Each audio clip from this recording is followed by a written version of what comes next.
Okay, let's look at this example here. So we've got a span. So they're saying the span of this set is all of R2. Okay, so now we know, looking at it, we know that the span of this set is going to be at least some of R2, right? We could see that from just taking any linear combination, we're going to get something that's in R2. But to show that it's all of R2, we'd have to show that every member or any member in R2 can be written as a linear combination of these two vectors. So how would we do that? Well, let's set up a linear combination of these two vectors and see if it's possible to come up with two scalars that will do that. So let's say we have C1 times one vector plus C2 times the other vector, and we want this to equal any,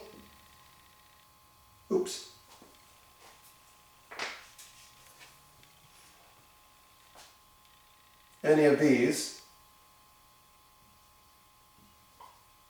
right? So any xy, right?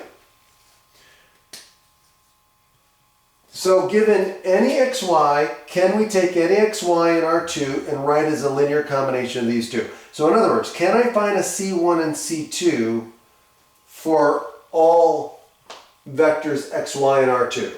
So what we're going to do is we're going to solve this. Okay?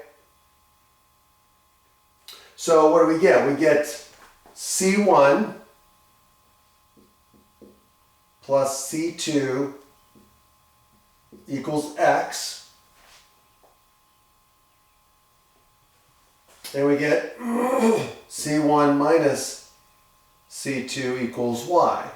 And so again, if we use our Gauss's method, right?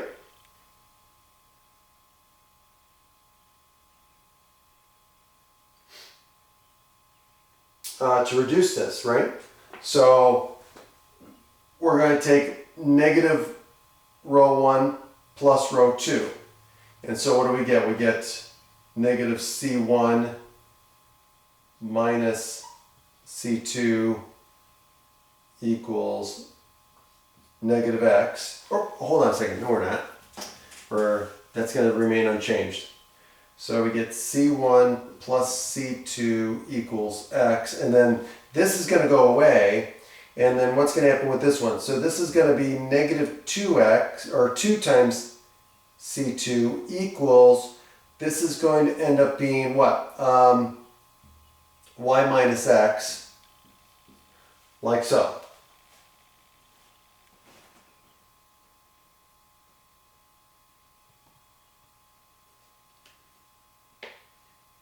Okay, so now, so what does that give us? Well, that gives us, we can solve for C2, so C2 ends up equaling what? The quantity x minus y divided by 2. And then if we back substitute, C1 is going to equal what?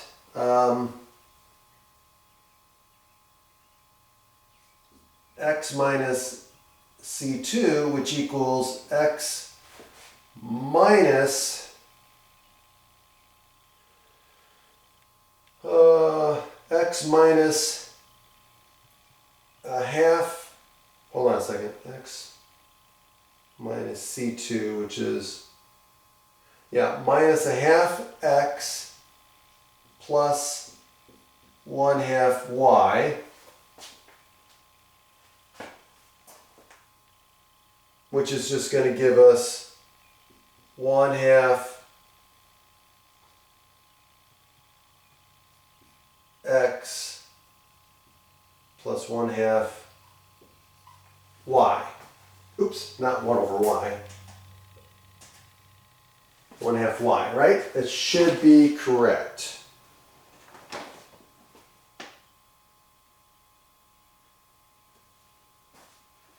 Okay. So now we've got a way to describe or to calculate C1 and C2. So basically, look, given any xy, we can find a C1 and a C2 such that we get this to be satisfied. And that's it.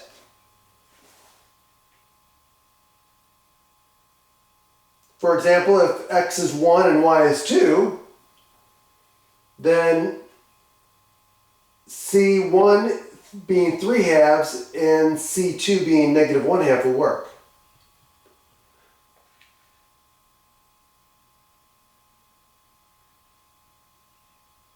All right, so this is cool. All right, so we're able to solve it, and since we were able to solve it, we just showed that the span of this set is all of R2.